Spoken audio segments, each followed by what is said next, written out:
Hello, YouTube. My audience is on TikTok, so you'll just be seeing the side of my face. Just not really good on YouTube. I don't know. Can't quite figure it out. I'll get there. Hello. Just a sec here. What am I doing here? Okay. Just getting organized. Welcome. I haven't been on here in a couple days. I've been super busy. So there we go. More notes. I'm just getting organized here. While we're waiting for people to turn up, I'd love to know where you're from. What part of the world are you from? I'm here in Vancouver, Canada, so I'm just setting up my note thing. There we go. So where are you from? That's a different language. Is that, I don't know where that's from. Saudi Arabia. Oh, excellent. I was going to guess that. Saudi Arabia. Can you believe I actually knew, I recognize that? Saudi Arabia. I'm sure there's lots of countries that have writing that looks like that. That was just my first guess. Cincinnati, Ohio. I would think that if you speak a language that looks that different, how on earth can you speak English? I just can't imagine speaking two different languages. To me, it's just mind-boggling. I can barely handle one. So it's just, I would love to be able to speak another language. Very impressive. Or does it just come easy to you? I've heard that. Some people just find it easy learning different languages. To me, it's agony. I'm really bad at it. And I've been told I'm really bad at it, so by teachers. So yeah. Okay, so I'm just asking people where they're from. I feel like awkward on here. I haven't been on here for a couple days. I'm out of practice. It takes, when you do something every single day, it just becomes part of your routine. And I've just been so busy. I just haven't had a chance. I'm on here really early. It's 9:30 Sunday morning. I've been up since 5, had a whole bunch of stuff to do. And I don't know why I got up so early, but anyway, wanted to get a jump start on the day. I usually try and take Sundays off, but today I got a lot to do, so it's okay. So where are you from? Only got 12 people on here. Obviously, Sunday morning is not a good time to come on, but that's good for you. It means I'll be able to answer all your questions. Orlando, Florida. Hello, you've been here before, haven't you? Orlando, Florida. Alyssa. Finished my parenting course. They just finished yesterday. Yeah, so that should be available this weekend. Hopefully I'll get that up there. But yeah, it was fantastic. Just had a blast. Zurich, Switzerland. I was there in 1979. It was a while ago. I was 19. I turned 20 when I was in Europe. So, I guess I was there in 1980 then, because I was born in 1960. So I was there in 1980. Beautiful. You know what? Switzerland reminded me a lot of Vancouver. I mean, we're just surrounded by mountains here. And so, yeah, it reminded me a lot of BC. Okay, so I guess we got enough people. I've been sitting here yabbering. So let's just get going. My name's Lisa. I'm a parenting coach. If you go on my website, it's bratbusters.com. You can hire me for coaching, buy one of my courses, or download my free behavior board. You're on that behavior board too. That's what makes it work. So yeah, the behavior board's free. Okay, so it's been a couple days. Sorry I haven't been here. I've just been super busy with clients and stuff. So yeah, I've missed doing this. Okay, so parenting questions. Look at me, I'm all awkward because you get off here for a couple days. Look at me, I'm all awkward. Okay. So parenting questions.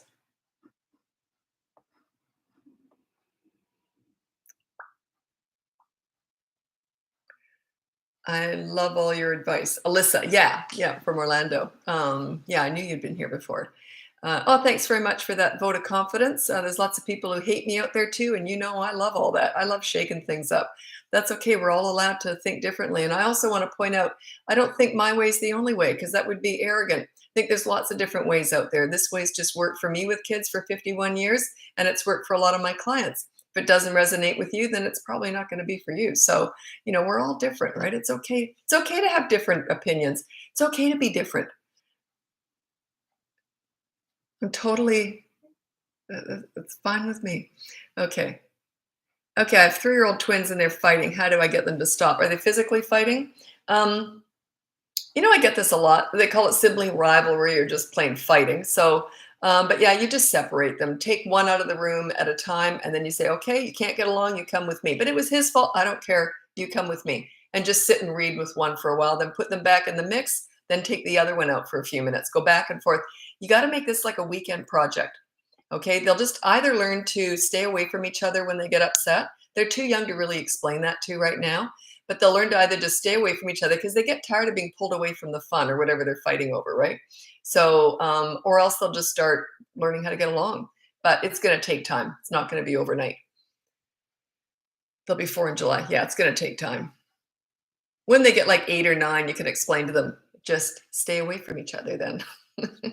If you fight, I'll turn off the Wi-Fi for the whole household. How would you feel about that for 24 hours? So, yeah. That's not where I start, but that's probably what I would do. Sometimes they bite too. Yeah, just separate them for a few minutes at a time. Put them back together. Watch them like a hawk. Second they start at each other, pull the other one away for a few minutes. You're not discussing it. You just pull them away and just say, "Can't get along? You come with me. Now you come with me. Now you come with me." And you just sit and read with them or something, or just keep them in the kitchen while you're cooking or something, or you know, or take them out in the backyard if you're mowing the lawn, or like just get them away from each other. Any advice for single mom of 3? Nope, no advice whatsoever because I don't know your challenges. I need a question to get me going. That's why I'm not good at speeches. I need to feed off of questions, so I need a specific question. If someone asks me, "Can you just give me your best parenting advice?" This is me. I don't know. Best parenting advice with teenagers is easy, but as a whole, it's a hard question to ask. It's like if someone was teaching about business. What's your best business advice? Can you imagine how much advice they got in their head? It's hard to come up with just general. I find general advice very hard to come up with. 2-year-old rages. So yeah, they're 2. They don't make any sense. Don't try and figure toddlers out. That's your biggest challenge, is trying to make sense out of them. They don't have any sense. They have no common sense yet. Toddlers are crazy. They're brand new, fresh human beings. They've got one marble and some tumbleweed in there. Just ignore the tantrums. Just file your nails or something while they're having a tantrum. They'll eventually learn, this ain't working. I may as well stop doing it. You do not need to validate tantrums. They're just crazy. You never enter the crazy. You are modeling calm behavior. You're calm, and when they meet you in the calm zone, then you engage with them. But yeah, I don't engage with crazy. It would be like if an adult was having a fit, would I talk to that? Like they're just screaming and yelling, and who's going to go up and talk to them? It's the same thing. I'll bet you any money they got attention from their when they were little. Like tantrums got them attention. There's no way an adult would act like that. You see that online. I don't want to insult any female's name, but the types that they're always online. Yeah, guaranteed those types were validated for having a fit growing up. I would be very surprised if their tantrums did not get attention growing up.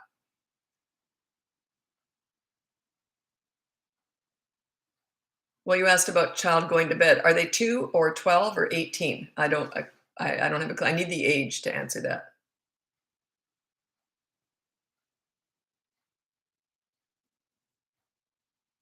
Oh, best advice for parenting teenagers. Yeah, that's really easy. That is 2 skills. Number 1 is listening to understand, not gathering information to lecture with. So you listen and you understand. You say, yeah, that would be frustrating. Yeah. And then just shut up. Boy, that was hard for me. But yeah, it's like, because you have wisdom, right? You want to share your wisdom. They don't want to hear it. So the thing is that you just listen. You go, yeah, that would be difficult. Or yeah, okay. And then you just shut up. Just listen to understand and show empathy if required. And then just stop talking. If they want your advice, they will ask. Chances are they already know it. So they just want an ear. They don't want to be lectured at. What will happen is when you get good at listening to understand and then stop talking, they start talking to you more. They start telling you everything. And then they do start asking your advice. Not every time, but sometimes. So it just opens them up. All they want is someone to talk at, really. So yeah. Number two is negotiating. So parenting skill number one is listening. That's kind of with all parenting, but not with toddlers, because they're not really verbal, isn't their thing yet. But yeah, listening to understand, and then negotiating everything. Negotiate everything. Look, I want you to put your dirty clothes in the hamper. What do you want from me? Let's negotiate. Start the negotiations. Look, it'd be great if you could come home at 11 tonight. What do you think?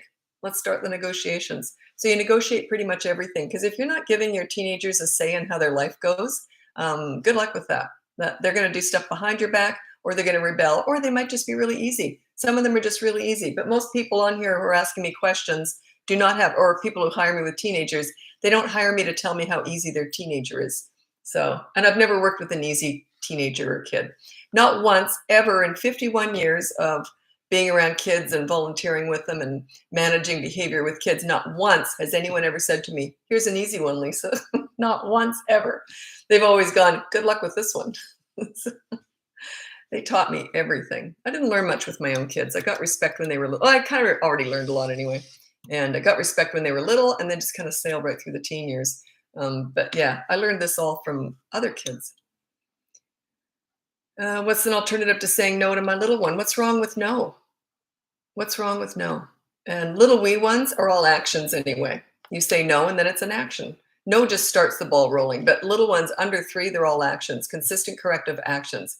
The word no has been given a bad name. It's a very communicative, easy word, and there's nothing wrong with it.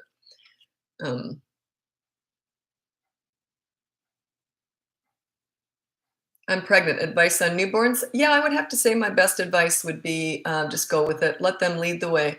I really loved all that. I thought it was great. But then I just let my babies lead the way. If they cried, I picked them up. They pooped, I changed their diapers. They got up in the middle of the night, I got up and fed them. I just kind of let them lead the way. So long as mom and baby are happy and healthy, that's all that matters. Don't worry about your house, although I love cleaning. That's my relaxation. But if you don't like cleaning, don't do it. If you don't like cooking, order in. Just mom and baby happy and healthy. That's all.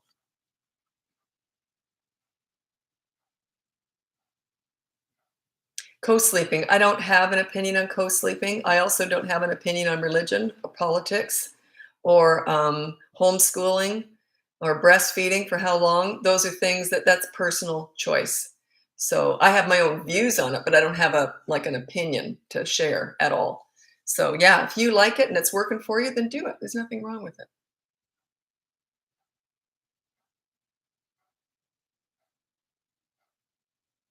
Is it normal that my child always gets upset when I use the word stop? Are they 2 or 20?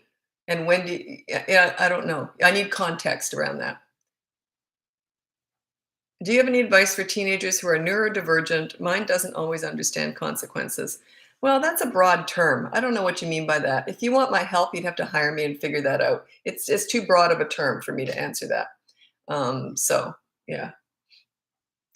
How can we set up appointment with our teenager? Just go on my website. That's bratbusters.com. And you do it all automatically on there. And then within 24 hours, I get back to you with all the form. You have to sign some forms. And okay. She's 2. Well, she's 2. That's your answer. She's crazy. Toddlers are crazy. They don't make any sense. Don't try and make sense out of them. And they're all about consistent corrective actions because they learn through repetition, not words. When you say the word stop, it just means she's not going to get her own way. It's okay that she processes not getting her own way. Nothing wrong with that. She'll learn it. But, are you also having fun with her? You got to mix it up too. Like if you're only saying stop or no all day long, that's not good. So you want to learn how to have fun with them. The way I manage my toddlers, my teenagers, you'll laugh when you hear what I'm going to say. Anyway, the way I managed my toddlers was I completely child-proofed the whole house. So I never had to say stop or no. It just wasn't nothing. There's nothing they could get into. So I set myself up for an easy life with my toddlers, and it was easy. But yeah, they are crazy. They're like one marble and some tumbleweed floating around in there. They just haven't formed yet. So it's your assessment of them which is out of whack. Do you know I've been hired by people who have older kids and they have toddlers too? Not one in 17 years has ever talked about the toddler that I can remember anyway. When they just understand. Once you finish the toddler years, you always say, "Oh, that was crazy." Like they're just crazy. Don't try and figure them out. How do I ease my 5-year-old into starting school this year? He's going to be a kindergarten. Yeah. What I did with my kids was we visited the school ground, and we visited it when the kids were in school and they could just watch from the outside. And then when it was on a weekend or whatever, or after hours, we'd go in and walk around the school ground. So yeah, so it wasn't all new to them. So that's what I did. And it is going to be an adjustment. You can't prepare them for everything in life, and you don't want to. You want them to learn how to deal with stuff just, oh, wait, this is different. So you don't want to try and make everything easy for them. I talk about that a lot. That new style of parenting, well, it's been around for about 25 years now. Um, I call it the pleaser parent, the one that's trying to make everything easy for their kids. You don't want to do that. You're not setting them up for life. It's okay for them to have surprises throughout the years and learn how to deal with them. It's okay for them to have bad teachers and learn how to deal with them. But yeah, just take them to the school ground. Now you're asking, okay, good question. You're going to hate my answer. Best way to get a 19-month-old to stop playing with putting things in dog's water bowl. Why on earth would a 19-month-old have access to a dog's water bowl? I had that gated off, and I would like. There's no way I would allow a toddler near a dog's water bowl. They could literally put their face in and drown in that thing. So I just wouldn't. You got to keep them safe. You can't explain that to them. They're 19 months old, so you got to keep them safe. That's your job. It's not your job to teach them not to touch that at 19 months old, because that's unreasonable and it's unfair and it's just not possible. Okay. So, but yeah, keep the dog's water bowl away from them. I had pets and kids and babies and all that.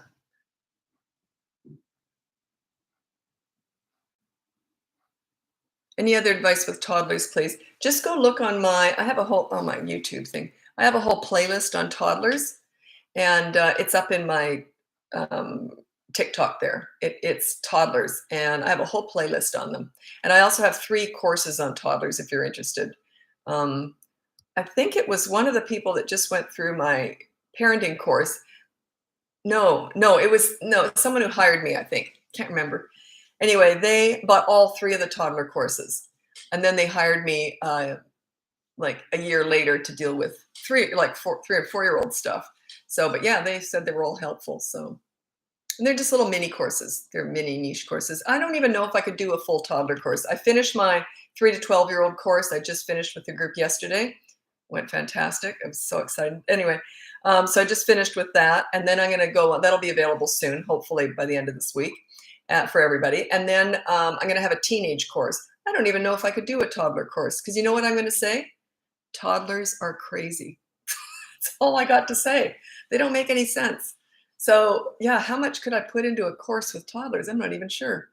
They just don't make any sense. Wait it out. Toddlers are a stage. They're just forming. They're forming. Best advice on how to take away the bottle. He's 2.5 and loves his bottle. Yeah, just go to a sippy cup. But I'll tell you what I did with my son. He was 1.5 and I took the dummy away. The only reason he even had it for that long was we went on an overseas trip to Canada from Australia where we lived. And there's no way I was going to take that dummy away from him on a 24-hour long haul trip. Anyway, so we got home after the trip, and he was 18 months old, and I had him bag up all the dummies. We did it together, and I said, now we're going to put it in the bin. He held the little bag full of all the dummies or soothers or whatever you want to call them, pacifiers. And then I opened up the big wheelie bin lid out in the garage, and he put them in. And then I was like this. He had tantrums. My daughter never did, but they either have them or they don't. And then I was like this. Oh, I had jet lag, and I just took dummies away from my 18-month-old. And I was like, oh God, I'm going to be in for it. Jet lag and tantrums. Not once did he ever ask for a dummy. Not once. So will that work for you? Probably not. I think that was just pure luck, to be honest. That was just blew me away, because he was not like a kid that took things easily. My daughter would have gone, okay. He did not take things easily when he was little, when he was a toddler. So, but yeah, never even asked for them. I think because it was this symbol of him actually dropping them in the bin. Although if Dad had done that with them, Dad was easier to push around. If he might have asked for it in the bin, whereas he knew that when I said something, it was going to happen. And he knew when they went in that big bin, they weren't coming out again, because I said, all gone. And when Mom said that, it was all gone. Dad, he might have tried to push around. So I would never have done that with his dad around. So he was a great dad. He was just the easier one, right? The one that he could push around a bit.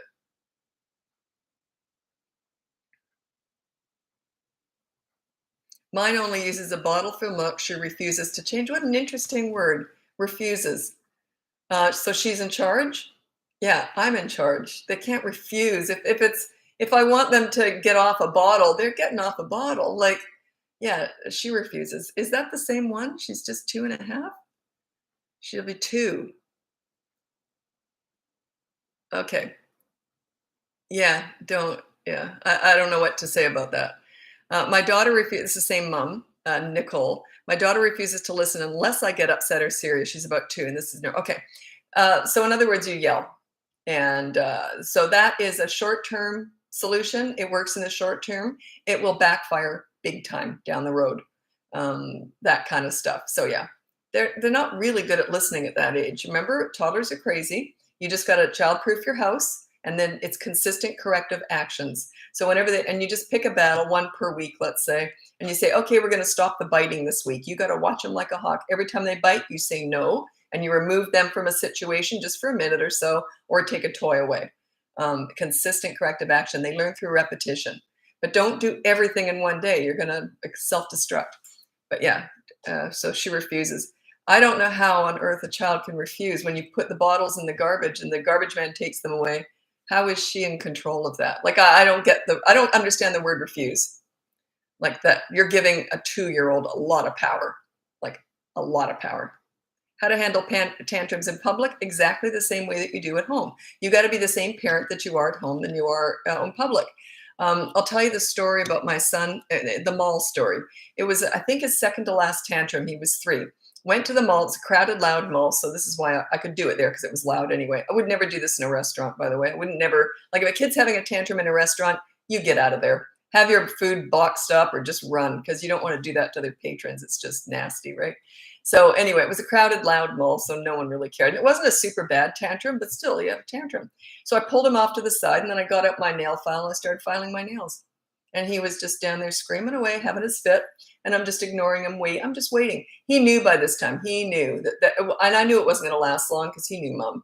He knew that, yeah, that wasn't going to go over very well with me. So I'm just waiting it out, completely ignoring him. Anyway, this was the funny part. The young moms were walking by. Oh, give him a hug. You got to talk about his big feelings. And I'm like, oh, God, give me a break. And I'm like, yeah, keep going, keep going. But anyway, all the more experienced mothers, the grandmothers and the more experienced moms who had older kids kept coming up to me. Good on you. You know what you're doing. And I'm like, yeah, I know what I'm doing. So yeah, you got to ignore that stuff. Ignore it. Ignore a tantrum. But if it was somewhere where it wasn't so loud, it would have disturbed people. I would have taken him out to the parking lot, and he would have done it out there. But then as soon as he's finished, I said, oh, y'all done? Okay, let's go.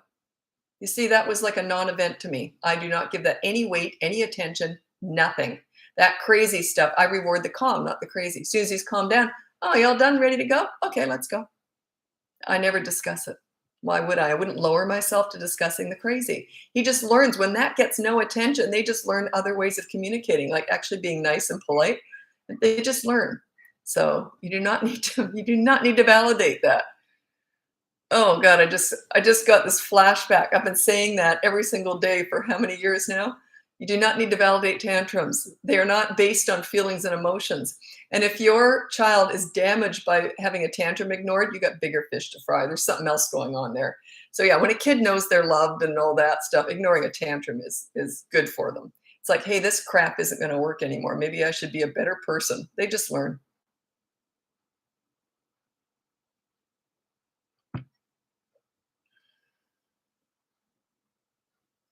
Oh, you said she simply won't drink the milk. Is it going to kill her not to drink milk? I don't understand why you're giving her all this power. I don't understand that. I literally don't understand why you're giving her so much power. She's not even 2. You said she's almost 2. She simply won't drink the milk. That's okay, isn't it? Does she need the milk?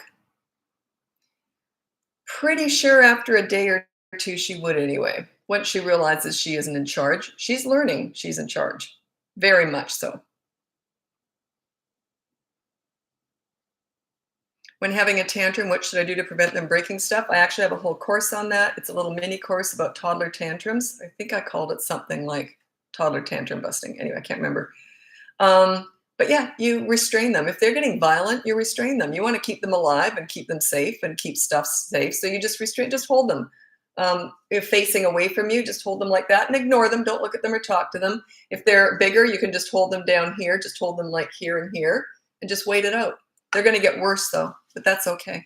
What they're doing is they're saying, oh no, you're not in charge. I'm in charge.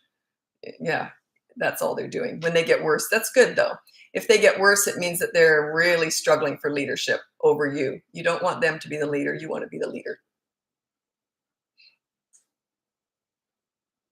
If they are having a tantrum at home, do you separate them or just let them have a tantrum where they are? Oh, they can just be wherever they are. I don't care.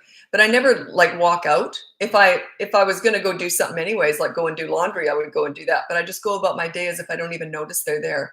Like I would literally step over them as if I didn't even know they were there, like a little speed bump.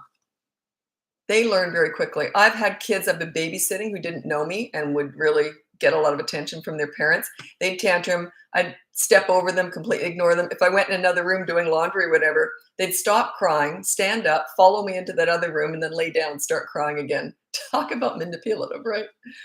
But yeah, it doesn't work with me. But they also learn, hey, wait a minute, this ain't working. But as soon as they calm down, then I talk to them. I reward the calm. I'm teaching them. And then they're watching me. I'm modeling calm behavior. That is the lesson. That is the lesson. You are calm. You're modeling calm. And they're watching you. They're not listening to you anyway. They're watching you. Those mini therapy sessions, God, don't get started, Lisa. God, I hate those things. I know they're trendy. Use your words. Oh, God, what a bunch of garbage. It's just garbage. They're not about words. Toddlers are about actions. They're not about words. They're watching you. They're not listening to you. I don't know why that annoys me so much. I guess because I'm up against it so much. Okay, someone asked on YouTube. Someone's actually on YouTube. My audience is on TikTok, but YouTube is where I save all of these lives because they're not. They are saved on here, but they're saved on the back end, and I don't know what to do with them. Rachel, right? What if your 1-year-old refuses to eat their food? What do I do? Well, they're 1-year-old. They usually will eat when they get hungry. This is the thing. People think, oh my God, they're not eating. Children generally need a lot less food than we think they do, for one thing. And I'm not a nutritionist, so I can't go into this very much. But they usually will eventually eat. Just provide them with healthy food that they do like, and then they will eventually eat when they need to. I've never heard of a 1-year-old going on a, what's that called? A starving, what do they call that when a prisoner does that starving thing? Fast or no, it's when they go on a what's that called when they go, what's that called when a prisoner, hunger strike? Yeah, 1-year-olds don't do hunger strikes. They're just maybe not that hungry right now. Thanks for that, by the way. Fasting, yeah, fasting. I remember I fasted once years and years ago. I was 13 and it was trendy when fasting first came in back in the 70s, you know, when dinosaurs were still roaming. And boy, I ate 4 times as much the next day. Okay. Oh, they don't like the food. Yeah, that's really normal. The thing is, here's how I fed my kids. And I'm not a nutritionist, so I'm really cautious whenever I talk about nutrition and food. But this is what I did with my kids, okay? I'm a health food nut. I'm even more so now that my kids are grown and gone. I'm a gluten-free health food vegan. So I'm nuts, right? So I would never push this on anyone else, but I did push healthy food on my kids, for sure. And they had the choice. You can have this healthy food or that healthy food. There was no junk in the house. They knew they can have this healthy food or that healthy food. It's the only choice they had. And I've never heard of a kid starving themselves to death. But if you're really concerned, take them to a doctor because I'm certainly not qualified for all that. Born in the 60s? Yeah, I was born 1960. I'm 62 years old. All right, I was just telling my coaching group yesterday with the course. I was just telling them yesterday, I said, I can remember when I was a kid thinking, boy, if I make it to 50, I'll be okay with that. I'm 62 now. I would have been dead for 12 years, but 50, I was just a wee babe back then. I hated turning 50, by the way. I don't know why, I just hated it. 60s, I love my 60s. But yeah, I hated turning 50. Okay, is it too late to fix their bad behavior at 7? Well, I specialize in troubled teenagers, and they can be turned into nice human beings, so it's never too late. And, you know, 7, that's just a tiny little child. Yes, it's easy to do at that age.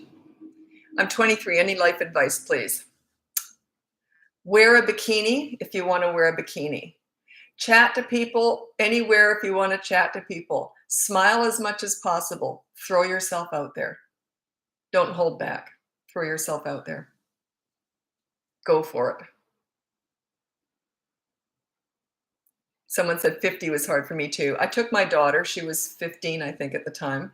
And we went to New York. It was my dream to always go to New York. And all we did for 8 hours a day, I hate tourist attractions, never did Times Square or anything like that.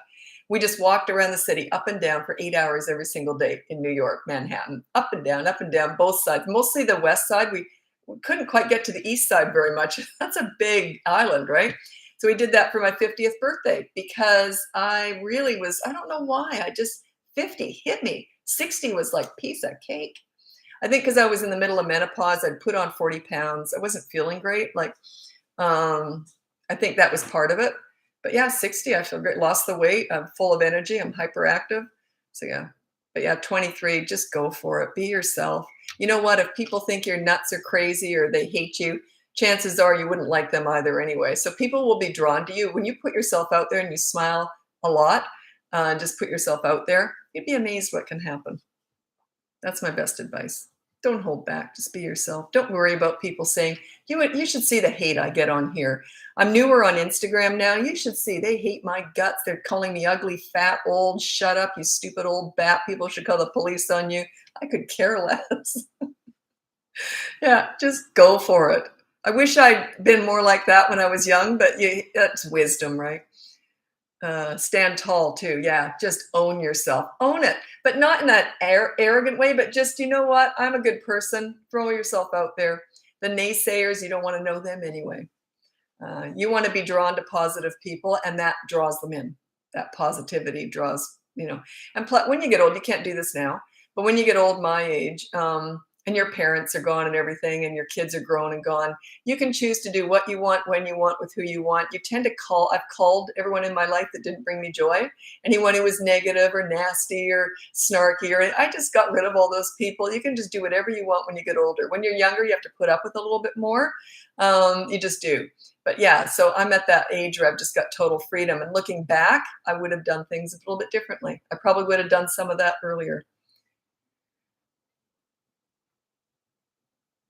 My 4-year-old has a hard time with her teachers and doesn't see them as authority. Well, that's a tell for me. Does she see you as a leader? Are you a leader? Because children who are used to respecting their parents, and you respect them to get respect, that's what I teach. I teach leadership, not authority. And teachers are authority, by the way. That's different. Okay. Parents are different. Now, a huge portion of my clients are teachers, and they try to be the authority at home or the pleaser, but I teach leadership. It's quite different. Anyway, but yeah, it just says to me that you're not a leader at home, because when you're a leader at home, a 4-year-old respects everybody. When you've got that ultimate respect with your kids, they respect everybody. So that just says that to me. I could be wrong, but I don't think I am. How would you handle anger, outbursts, yelling, hitting at age 6 and 7? Well, you got some work to do. That means they don't respect you because you're not a leader. Children who have leaders don't do that. They just don't. So work on your leadership skills. That's all I teach. If you want my behavior board, start there. It starts at the age of 3. It's free on my website. It just gives you the idea. I just finished the course. It was quite interesting. The behavior board is the first 3 weeks. It's 5 weeks, this course. It'll be out soon because I just finished with the group now. Anyway, so the first 3 weeks are 3 different behavior boards. Then the next 2 weeks are in the moment discipline, which is like, I would never use a behavior board. In the moment discipline is where you want to go. That's just in the moment. You just deal with everything that comes up, right? That's where you really want to be as a leader. You want to be just a leader where they just listen to you, but you listen to them too. It's a two-way street, but you're the leader. You're still in charge. Someone said to me, the stupidest thing, they said, we're all equal. There's no leader. What a bunch of crap. They're 6 and 7 years old. They need a leader. I thought that was that was one of the dumbest things I ever heard. Someone said that. Said, we're all equals here. There should be no leaders. Children need leaders. That's your problem. That's why you're on here looking for parenting advice. I felt like saying, but I just ignored them. But yes, they do need leaders. Absolutely, desperately need leaders. Could you imagine them going to school with no teachers, no principals? They need leaders, right? How'd you learn all of this? I started volunteering in daycare centers when I was 11 years old. And I also started babysitting. And I was the babysitter that people would be in touch with their friends and pick nights where they would go out so they would be able to get me. So I was really good at handling difficult kids. I just always understood kids. I just did. And I became Fun Lisa. I was the popular babysitter with the kids too. I use fun. That's my leverage with kids. And anyway, but yeah, I started volunteering in daycare centers. I really think I was just meant to do this. And then about 25 years ago, probably, would it be? Yeah, about 20 years ago, maybe more. I started mentoring troubled teens. And then they said, Lisa, you got to teach this, because they'd never had anyone talk to them the way I did. And they told me to teach this. I never even thought about it. I never dawned on me to teach this. Like, I thought, teach what? Teach other people how to mentor troubled teens? And they said, no, just parenting. Said, you've got to teach this stuff. So anyway, they told me. I really do think I was just meant to do this, to be honest. Yeah, I don't know. I hate that word expert and all that. You know what? It's just, I've got some proven methods that have worked over the years. That's all. Expert. I know whenever I used to do media, they always introduce me as the parenting expert. I don't like that word. I don't know what. It's not that I'm humble about it. It's just, I don't consider myself an expert. I consider myself extremely experienced with kids. And I've learned some things along the way. Is that an expert? I don't know. Anyway. Discipline yourself. Well, when you discipline children, it turns into self-discipline. I would say my kids were self-disciplined by about the age of 3.5 to 4. Like, if they did something wrong, they would pretty much own it and say, oh, how about no TV tonight? And then they just stopped doing things. They stopped being naughty, like they just didn't. Why would they? It's like, why would you speed down the freeway if you knew every single time you did, you'd get a ticket? They just knew mom was going to come in and say, hey, there's got to be a consequence for that. They just knew that every time. I was very quick to catch them on stuff when they were little. So I kind of sailed right through the teen years. So yeah, you discipline your children when they're little so that it turns into self-discipline, which is wonderful. Discipline gets a bad name, but when it's self-discipline, it's wonderful. I see it as the same thing. You're just teaching them how to be self-disciplined. Oh, that's a good way of putting it, isn't it? Oh, that's a good way of putting it. Teach your children how to be self-disciplined. Teach your kids how to be self-disciplined. There we go. Okay. I just got a new mouse and a keyboard, so I don't have to reach like that all the time. It's fun getting new toys. I was so excited. Okay. But this won't hook up to Bluetooth for some reason. I'm pretty savvy with tech stuff, but it just might be a dud. I might have to get another one. Anyway, enough about me. Okay. Do you do online coaching for troubled teens? I'm sorry if I missed your answer. I don't work with kids anymore, but I work with parents. I teach parenting. So I do not work with teenagers at all anymore. My energy is best put into the parents. Because if I was to work with your teenagers, then then your relationship has nothing to do with you. You see what I'm saying? Anyway, I used to do that, because I used to specialize in teen crisis work. So I used to have to talk to the teenagers sometimes to get information out of them.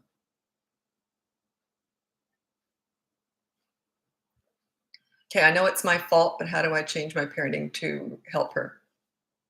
Good for you, taking ownership. Yeah, because their behavior is just a reflection of your parenting. Good for you. So you just got to learn how to be a leader, that's all. Don't go into the blame game and the guilt, all that stuff. I don't like any of that. Like, my clients, often they want to do that. Guilt gets in the way. I always say, if you're feeling guilty about what you did in the past, deal with that after you're finished working with me. Chances are, once we fix everything up, you won't even think about it. So it just gets in the way. So just say, I'm just going to be a leader. I'm going to figure this out. So you can either hire me or just start with my behavior board. It's free on my website. And I use the behavior board, but I always say that the coaching is just, we do the behavior board, but most of it is how to make it work. So and it depends on your home life and all that too. So yeah, take ownership, just become a leader, work on that. How do you stop your 3-year-old from screaming? She sits in timeout, but screams bad. I hate timeout, can't stand it. I think it's mean.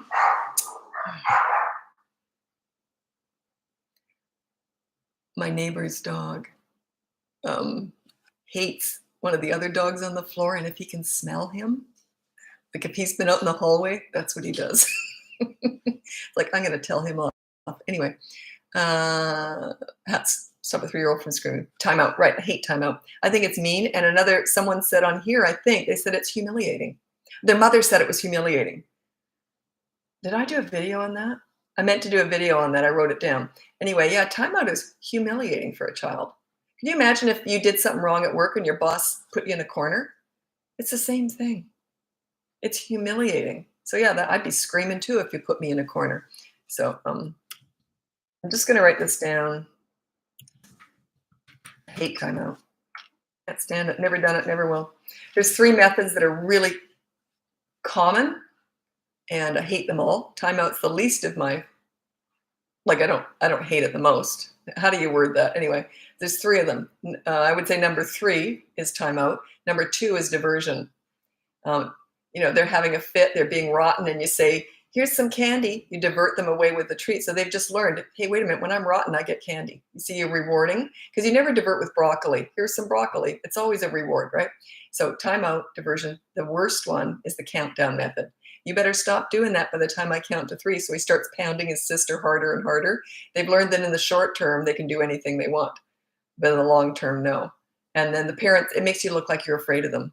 I don't know how to discipline, so I'm just going to count and pray to God that you stop. 1, 2, 2.5, 3. You see, it's really weak.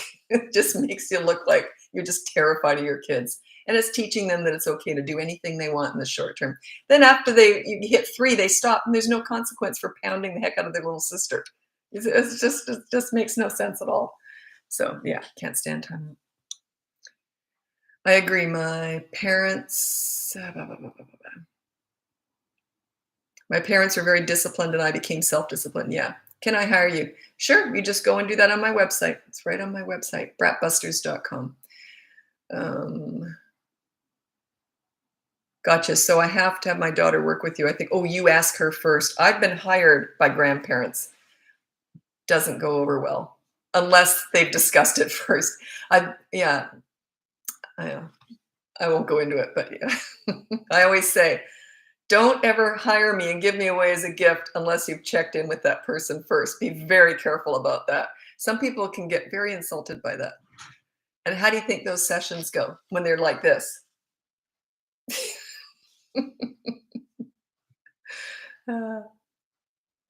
I'm trying to get into youth crisis and residential work. Studying, I'm about to do placement advice. Oh, good for you.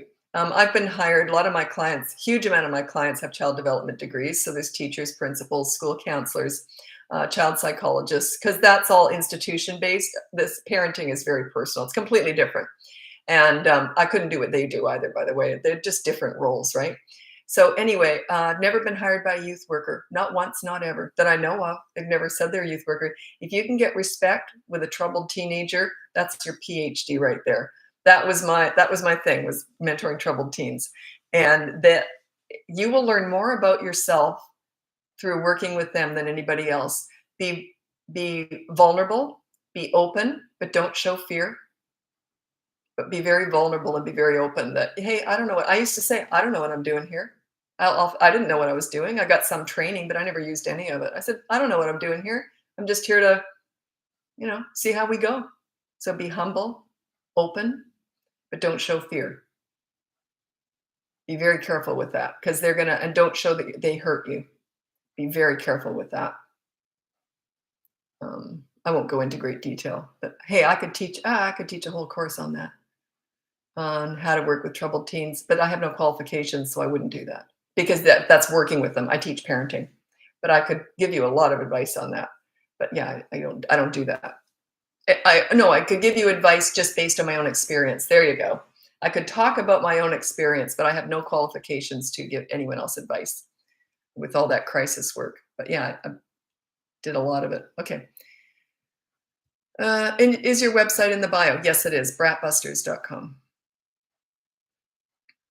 My 9-year-old lets her emotions get the best of her, and she's very entitled. How can I help her? That's a broad question. I don't know. She lets the emotions get the best of her. She's very entitled. You spoiled her. So, and you've probably validated all of her thoughts and feelings, all that trendy stuff that's in right now. That's what that leads to. It leads to self-entitled snowflakes that are very sensitive about everything, only themselves though.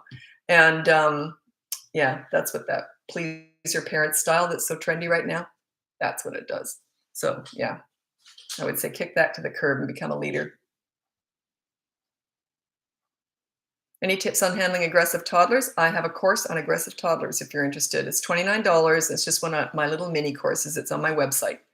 on courses. What do you recommend instead of timeout? If they're under 3, it's consistent corrective actions. If they're 3 and over, use my behavior board. It teaches you how to give respect to get it because you're on there too. So the behavior board's free and it's on my website.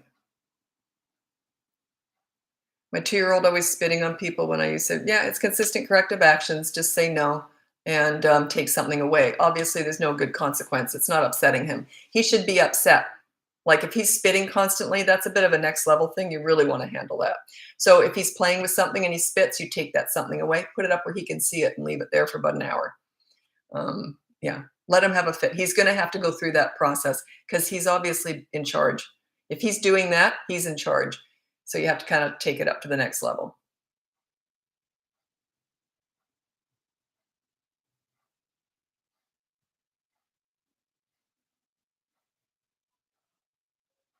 They said they treat toddlers like animals. How do you respond? Don't know what you're talking about. By the way, a lot of people treat their pets a lot better than some people treat their toddlers. So, oh, how to stop the hitting? That's a tricky one. I have a course on that. I can't go. It's a whole course, a process, and that's just $29. It's one of my mini I only have 3 courses. They're mini toddler ones. There's a reason why I've only got toddler courses on my website right now. They're just little mini ones because it comes up all the time, and it's kind of a quick fix. So the other stuff isn't. The other stuff you have to get respect. You have to be a leader. With toddlers, it's consistent corrective action. That's why there's just 3 little mini toddler courses on there. And it explains that toddlers who hit and all that. That's what it's called. The dumbest name for a course. That's the one I hate the name, but I'm just too lazy to go in and change the name. And it's not worth it.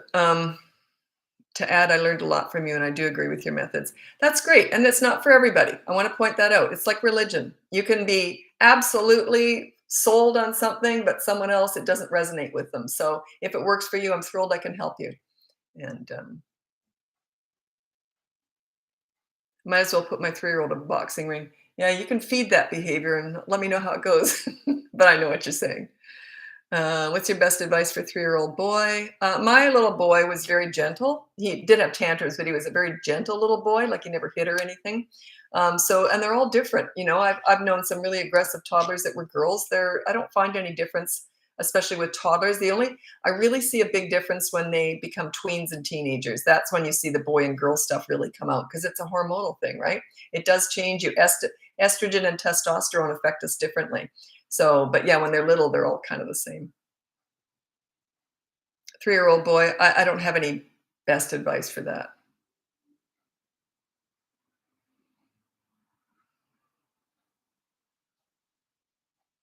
Oh, you got a 15-month-old. That's just a baby. You can't make any sense out of them. There's nothing you could possibly do at home that would make any difference at school or at daycare. Nothing. It's still a baby.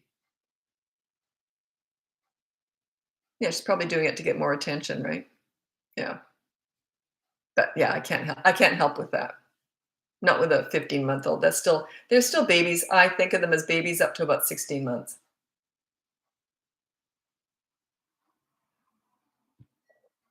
I've been on TikTok now. Man, Mindy said, you've been here before, haven't you? Love the advice. Thanks for sharing your education with us. It's really funny because TikTok, I've kind of weeded out all the haters because they just got bored and moved on, right? Well, I'm more new on Instagram. They hate my guts over there, just like they did on TikTok when I first came on here. My daughter knows me very well. She goes, "You're just eating that up, aren't you?" I said, "Yeah, I am." Every so often, I'll throw in a video that I know is going to upset that crowd, and they'll come after me again. So I think, oh, I'm still relevant. You're not going to make a difference if you're not willing to shake things up. And if you get upset by the haters, then you shouldn't be online. I mean, you shouldn't be having a voice, right? So, but yeah, but thanks for your support. I appreciate that. Because when I first came on TikTok, it was just brutal. Oodle. Oh my God. I'd never seen anything like it. These people came after me. Would it be a red flag for the child care provider? No, it's just a stage. It's just a stage. They're so little. They go through stages. Just when you think you got them figured out, they go through another stage. Wait it out. Everything's a waiting game with toddlers. It's like, that's annoying. We'll have to wait that one out. You know, yeah. It's not a red flag at 15 months. No.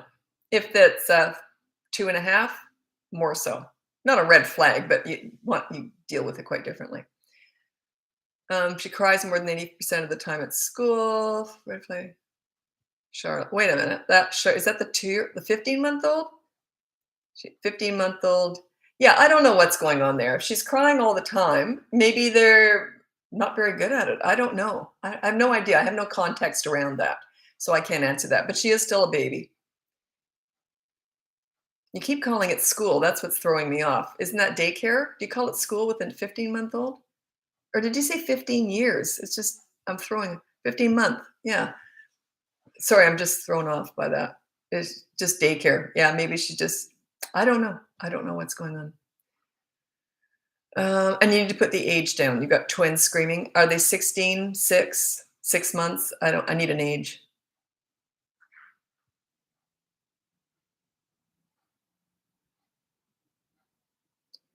Americans call it school now. I didn't know that.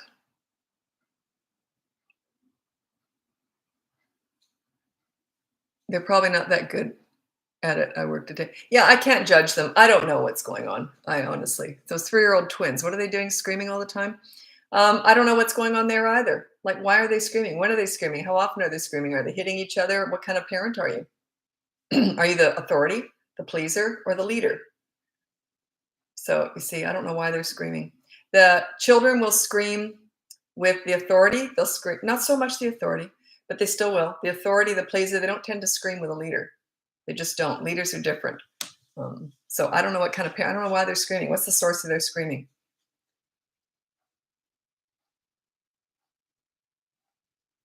Not all Americans are calling it school because I have most of my clients are American and I usually hear daycare. So it must be your part of the world there.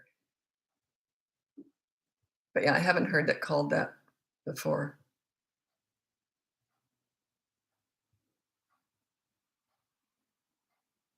The truth hurts.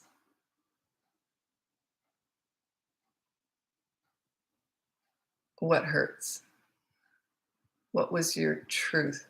Curious now. Truth doesn't always hurt. Bum, bum, bum, bum, bum, bum. I like the truth. I've always been like that. I like the truth. Okay. They call it daycare where I'm from. Yeah, it's just different names.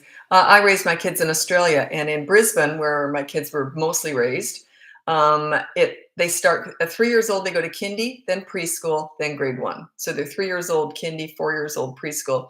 But in Sydney, down south more, they call it preschool at 3, kindy at 4, and they mix it all up. It's just wherever you're from. Yeah, we call it school for my 3-year-old twins, mostly because they wanna go to school like their sister. Yeah, it's cute.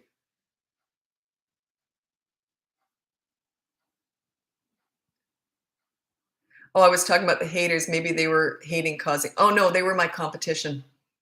That's who it was. I found out. They were trying to shut me down on TikTok and everything. It was my competition. They were the haters and all their followers. Why on earth? I've never gone on one of their. I have no idea who they are or anything, but other people have told me, and I also heard from TikTok. They were violent. They came after me. They weren't so sweet, I'll tell you. So, when your competition comes after you, you're onto something, right? They had no idea what they did for me. I probably wouldn't have been on TikTok for very long if it wasn't for them, because they just built me up. I thought, wow, I'm really onto something. I'm not stupid. I know that when your competition comes after you, they're very fragile. So, but why are they fragile? You see what I mean? And also, a lot of those people who did come after me, their followers have hired me since. So, yeah, it's been wonderful, absolutely wonderful. I'm sure they're not happy about me liking that, but no. But if you're doing I know it would be like, let's take two religions. Okay, I'm not religious and I don't care what you are, and let's say you take Scientologists and Christians, or no, I guess they're Christians, aren't they? Scientologists and Mormons, and they put them on different, and they each talk.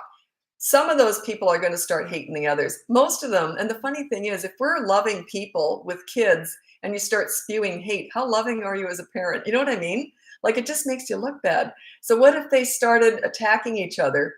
Why would they? Like I say, there's room for all of us. There's room for all of us. If we're all helping people, if you're getting help by my competition, I'm happy for you. I want you to be a happy parent. If you're getting help from them and it's working for you, I want that for you. Why on earth would I go and attack someone else? It just makes no sense to me at all. Isn't this supposed to be a loving environment? We're all parents, we're all love children. But anyway, they just don't realize what they're doing. And I get it. I get it. I've worked with teenagers and tantrums and troubled teens and all that. I get where it comes from. But yeah, it doesn't make any sense to me to not say, hey, this is what I believe in, but good for you. I respect your beliefs too. Like, I don't understand not having that stance. But yeah, I was attacked. Didn't see that coming at all because I thought parenting was loving. I thought it was like a place of love. I was pretty stupid, wasn't I? That was hilarious. Kindness is everything. Yeah. How would I look if I went and started criticizing other people? What would you think of me? You know what I mean? Like, what would I think of me? I would just think, yeah. So anyway, but that's okay. They had a heyday with that saying, ignoring doesn't work, but that's not even what they were. Yeah, ignoring. Yeah, it's the ignoring tantrums. That's when I did throw a video out a couple weeks ago because I thought they're not hating me anymore. Am I not, do I not matter anymore? So I threw a video out that I knew. I think it went up to, I think it got like 400,000 views. It was a couple weeks ago and it was about ignoring tantrums. And that was clickbait. I admit that. My daughter, as soon as I put it out, she goes, I know why you did that. Because the haters have been ignoring me lately. I miss them. So, because I'm not making a difference, I'm here to make a difference too. They're only looking for me because what they're doing probably isn't working. Otherwise, why would they look at me? You're talking about holding your kid's hand, and you said this doesn't always work. You were talking about holding your kid's hand, and you said this doesn't always work. They thought you were oh no, it does. I've done tons of videos on ignoring tantrums. They come after me with vengeance every time. So it doesn't matter how I word it, whatever. The swing set story. The swing story is one of my favorite is the pool story. My second favorite is the swing story. But yeah, that's okay. We're all, you know what? It's okay that we don't all agree. It's okay. I'm absolutely fine with that. Okay, I have a 5-year-old. I'm looking for ways to become a leader like you teach. Any tips beside the behavior board? You mean the behavior board? Well, okay. This comes up a lot more in coaching for some reason, because people on here ask me how to deal with bad behavior. That is so tiny compared to how I parented. I never addressed bad behavior because they didn't even do it.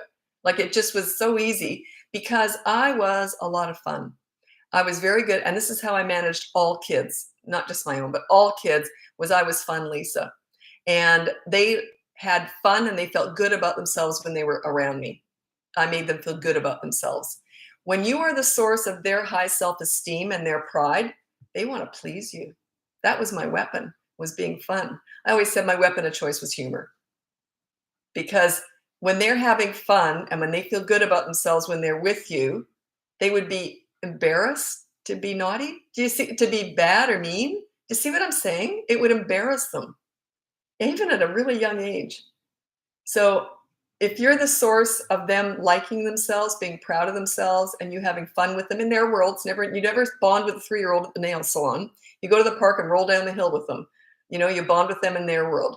So you find the fun parent, and that gives you a lot of leverage because they just like being with you more. They feel good about themselves when they're with you. You never want to impress people. Boy, this is a life lesson. People don't want to be impressed. I've known people like that. Look at my car, look at my clothes, look at my label. I don't give a crap. Are you fun? Am I having joy around you? Like, is this a fun, get together? That's all I care about. My mom used to say that. She goes, no one wants to be impressed. They just want to have fun. And it's so true. And it's like that with kids. Don't try and be impressive. The authority is more like that. And also the pleaser is. Look at all these little mini therapy sessions, all the big talks we're having. You're trying to impress your kids. They don't give a crap about that.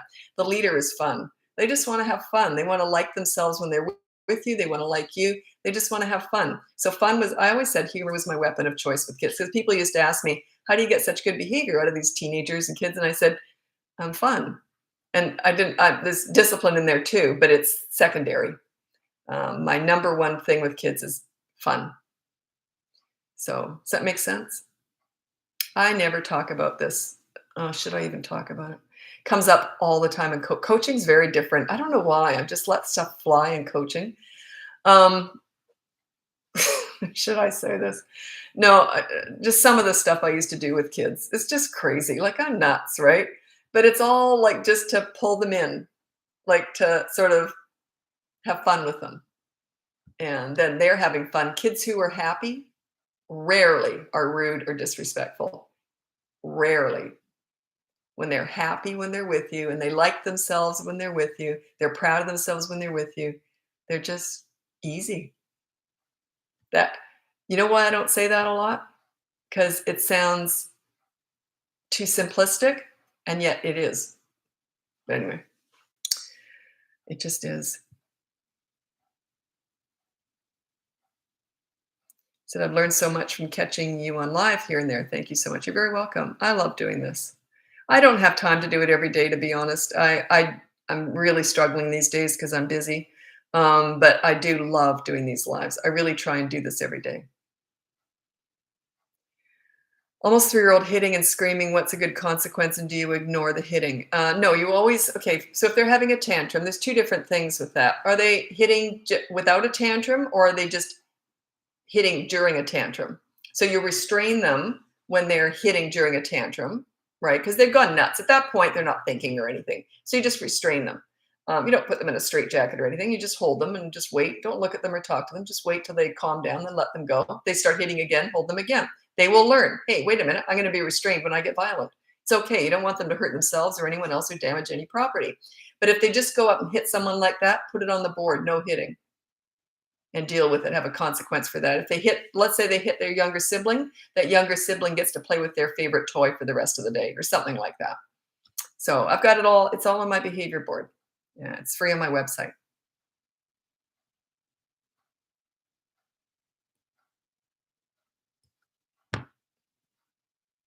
Oh, oh yeah. Okay. Good question. This comes up a lot. I forgot what you said last time regarding the child keeps repeating the behavior. Okay. So if the rule is no hitting, what if they're hitting 50 times a day? Right? This is how you deal with it. The first time they hit, you say, okay, you hit. So let's go. You every time a rule is broken on that behavior board, you always go to the behavior board. You give it a lot of power, right? So you don't just memorize it. You say, okay, you just hit. Let's look at the behavior board. That's why it's got to be somewhere where you can see it, if you're able to. So you hit. So what's the consequence? Okay, so after dinner, you're going to be cleaning up the table after dinner. That's the consequence. So they keep hitting throughout the day. Every time they hit, you said, you hit again, we'll discuss it after dinner. You don't discuss the behavior board, nothing. We'll discuss it after dinner. So they're hitting all day. You address every single one, say, we'll discuss it after dinner. This is a slow burn thing. They'll get it after this, but not right now. It's what I call deferred punishment.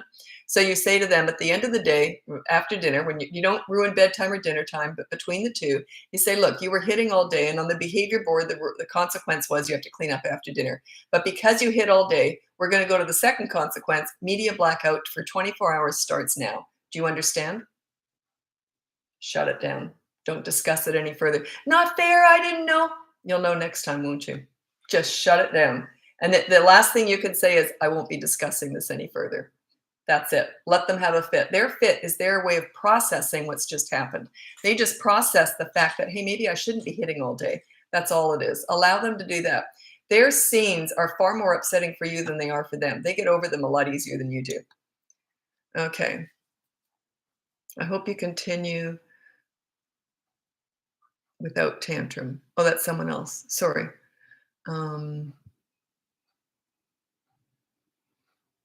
Oh, a weekend. So how long can you train a toddler not to hit? It's a weekend. Is a weekend long enough? There are a few different circumstances with that. If they have other siblings or other kids around that hit too, it might take a bit longer. Usually it's 2 to 7 days, but you got to be consistent. If you miss a hit, it'll lengthen it. So yeah, you got to make it a project. Usually over a weekend, they can usually learn, but it might be 7 days. And then they might start doing it, and then you said, and then it starts again the next day. Fine, then just start over again the next day. You got to be consistent. I was dealing with this coaching group yesterday, and I said, this is really hard work, and it doesn't end after we're finished. You got to keep going. It might take months. 3 to 6 months usually before you see real changes if you've been consistent. It's like dieting. It goes really well, but then you'll have a cheat day and you might go backwards. Then you have to double it, you see? So you have to be consistent, but it is hard work. Getting respect is really hard work. Maintaining it is a piece of cake. Like I did all the work before my kids were like 3 and a half. And then I just sailed right through the teen years because I had that mutual respect cemented. So they knew mom was mom and that, they wouldn't have pushed me. So but they pushed dad around. But he was just the easier one and with all that stuff. But then when the kids were still young, he said, well, what should I do when I'm out with them? And they try and push me around. And I said, just say, do you want me to tell mom? That's all he had to say. They go, never mind. That's okay. Okay, never mind. So I was definitely the leader. And there's usually just one. My mom was the leader. My dad I could push around, but never in front of my mom. No way.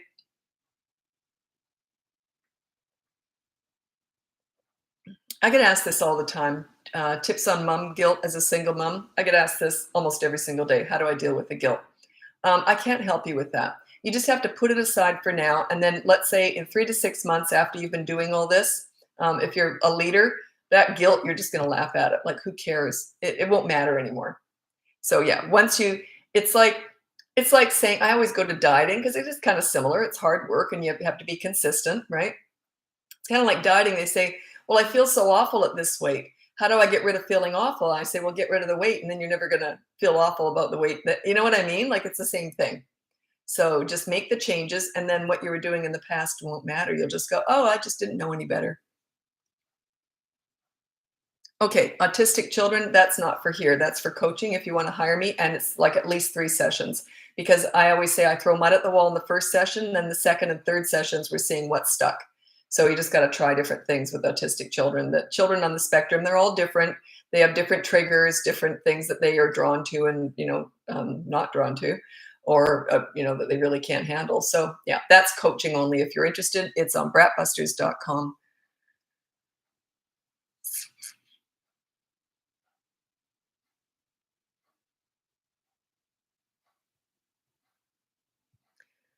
I missed the first part of your question. Okay. Oh God, I'm gonna have to talk. Oh, should I? Okay, shoot. It's something I didn't want to have to talk about, but I might here. Tips for having fun with 7 and 10-year-olds that doesn't cost a lot and isn't buying their respect. Oh my goodness. Okay, now I'm gonna tell you this, what I did with my kids, and I don't like to go on about it because it's silly and it's probably not going to be your style. Okay, but it's just going to give you an idea. This is how one of the main ways I bonded with my kids was something we did pretty much every day. Could be 5 minutes or 2 hours. We did it pretty much every night that we were home and just me and the kids. We used to, I don't know why I'm embarrassed telling TikTok. I don't know why. I talk about it every day in coaching because it's such a good way to bond with your kids. And I always say you bond with them in their world. Now, I want to keep in mind, you can bond with them in lots of different ways, through music, through games. This was just my personal style, okay? I'm very silly and very goofy. And I love the Ace Ventura movies with Jim Carrey, like with the kids. We used to watch that. My son is like a Jim Carrey. He can imitate anybody. Well, he did when he was a kid. 33, he doesn't do that much. But anyway, so what we did was we had Make Mommy Laugh nights. And so what we would do is we'd pick out a scene from the Ace Ventura movies, and then my daughter would do it. She was the younger one, and she was lousy at it. So she would mimic a scene, Jim Carrey, and she was horrible at it. We'd all be laughing. She'd be laughing. We'd be anyway, we'd be cracking up. Then it was my turn. So she went first, always. Then it was my turn. I imitated her doing Jim Carrey, which was horrible. Then I did Jim Carrey. Horrible. Then my son would imitate my daughter doing Jim Carrey horribly, me doing her doing it horribly, me doing it horribly. Then he would just get it perfect. By the end of it, we'd all be laughing so hard, like we would have to hold our stomach. Here's the weird part is after having the kids for several years, I had kind of a weak bladder. And I always ended up running down the hall, holding myself, running to the bathroom. So we started calling them Make Mommy Laugh nights. Then we used to call them Make Mommy Pee nights because I would pee my pants every single night. Now imagine how bonding that is. Like we did it every night and we just had a blast. So find something where it's not just about taking them somewhere and watching them play. It's not just about, like, it has to be something where you're really involved. If you're not that involved in it, it doesn't have the same effect. So it's the fact that all three of us were all having a blast together. Same level, same, like we're just all buddies. We're just friends, just having a blast. And it was always something that they were better at, especially my son. And I remember once I said to my daughter, I said, "Don't you feel bad? We're always laughing." She was always the butt of all the jokes because she was the youngest. She was the worst at all this stuff. So, and I kind of said, "Don't you feel bad?" She loved it. She was a center of attention. We were always mimicking her doing these things. So does that make any sense? Bonding with your kids, that's how you can have fun with your kids. That was my way. I did a lot of different things, but that was one of the things that we did on a really regular basis that we just had a blast. I just had a blast. The most fun I ever had in my life was raising my kids. I miss those days. I would laugh so hard every single day that my stomach hurt every night. My jaw hurt from laughing. It was just fun. Parenting was fun. So that's the leadership stuff. You get that pesky discipline out of the way when they're little, and then you just have fun with them right through the teen years, because you got that respect. I rarely ever had to pull my parenting card. Rarely. Very odd time something would come up, but it was very rare. And if I did, they were very quick to, "Sorry, Mom. Okay, how about no TV tonight," or something. And I would say something like this: "Nah, that's too much. How about you just brush my hair?" They hated doing it, and I loved having it done. That's how easy it was. Now, you see why I don't talk about that a lot? Do you really want to hear how easy it was for me? You see? Do you really want to hear that? Like, does that make you feel worse or better? That's why I don't talk about it a lot, because I don't want to make you feel bad. Like, life can be that easy with your kids, because I know you're not there. If you're watching me, you're probably not there. That's why I don't talk about it a lot. I feel it's kind of like a rich person saying to someone, "And here's how I spend all my money." I just feel like it's going to make you feel worse. But with coaching, when they get to a certain point, then we start talking like that more, because they've already got more basis going on. Anyway, I feel kind of bad saying all that, but it was fun. It was just fun. Okay, did that make you feel better or worse? Can you please tell me? I'll never tell that story again and alive if that made you feel worse. I don't know why. I just feel like I shouldn't be saying that on live, because a lot of you might be struggling, and then hearing how fun it was for me, is that really what you want to hear? So if you could just tell me, it would help. Better gives me hope. Oh, better. Oh, okay. Better. Oh, maybe I'll tell that more often. You should tell that in a video, that you think that, I never talk about that stuff. I got a whole bunch of stories then. Okay.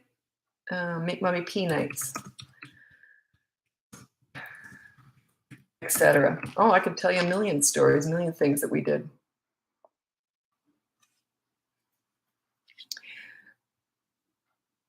Okay. Okay. Good. Oh, good. Okay. I love hearing it. Makes me excited for the future. And then feel shame for the positive. I think parents don't talk about the positives enough. We always hear about the stressful things, then feel shame for the positive. Oh, okay. No, I do own it, like, certainly, but because as a parenting coach, I don't. Like, I do own it in my personal life for sure. Everyone knew I loved parenting, but I don't. Everyone knew I was the fun mom. But I don't discuss that much. Okay, good. I'll rethink that. I'll rethink that and reframe how I put some videos out then. Okay, good to know. I really appreciate the other perspective and sensitivity, though. Yeah, I've been doing this for 17 years, and I'm very careful when I put that into coaching, because it's when they say we start having fun, then I'll say, well, here's where you want to get to. Like, here's that level. You want to find something where you're all just having a blast. Like, another really good one with dads especially is, a lot of kids love wrestling. And the dad says, "Oh, I don't really like it." And I say, "Get on the floor and wrestle with your little kids. If they love it and you're actually having fun doing it." He said, and then dads will say, "Oh, it's just getting down on the floor." I say, "Well, then get down the floor and wrestle with them." If you all love playing basketball, the whole family, get out there and play basketball together. Have fun with your kids. The more fun you're having with your kids, the less likely they are to act out. The more likely they are to respect you.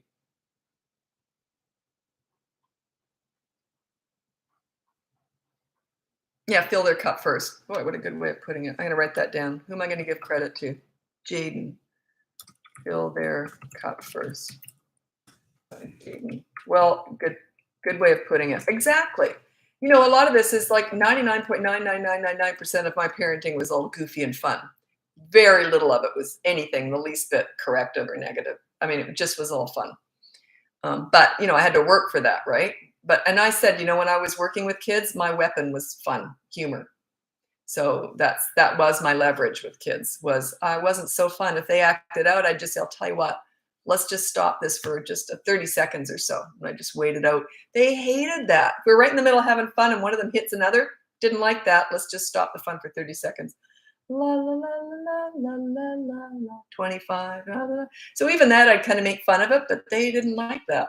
They wanted the fun to continue, so they'd stop hitting. They'd stop cheating. They'd stop. You see, it's leadership. It's leadership. I think. Okay. Feel their. That's such a good way of putting it. Yes, my daughter's 18 months, and she hits other kids as well. Is this just a phase? Yeah, it is. What'll happen one day? I don't want to tell you this, but usually another kid will hit them back. So it's usually other kids will, not always, but often other kids will, especially when they hit school. If they go to school with that, usually someone will whack them. That's usually how it's a very quick fix. I don't like it, but that's usually as they get older. But usually it's just a phase. Yeah. Okay, I actually have to go. Oh gosh, I've been on here for an hour and 16 minutes. Okay, I got to get going. Thanks so much for joining me. My website again is bratbusters.com. You can hire me for coaching, buy one of my courses, or download my free behavior board. That's all on bratbusters.com. You're on that behavior board too. And I got to get going. Hopefully I'll be back again tomorrow. I've just been super busy lately, but I love doing these lives. They're my zen, my meditation. So happy parenting. We'll talk to you again soon. Bye now.